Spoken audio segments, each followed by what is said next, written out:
Today, I am going to be showing you how easy it is to put on a Wig Pro Pony Spring H18 ponytail.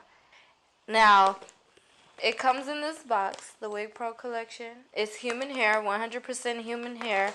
I have color 630T. So what that means is you have your medium brown hair, and then the 30, which is your medium auburn, is tipped at the end. So you get that nice transition. You don't necessarily have to have light brown hair, because as you can see my hair is dark. It'll still blend.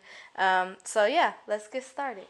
So it opens like that. It has that same little snap and close, and then it features a small comb so you can put it into your ponytail and then just snap it around.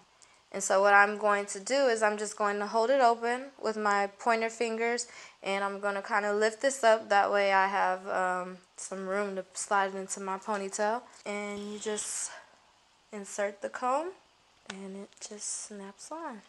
What I love about this ponytail is how easy and simple it is to wear. You just put it on and you go. It already has the band on it, so you don't have to worry about wrapping hair around it. You just snap it on and go. You can find it at www.wigusa.com underneath hair pieces, or you can simply type Pony Spring H18 in the search. So I hope you enjoy it as much as I do.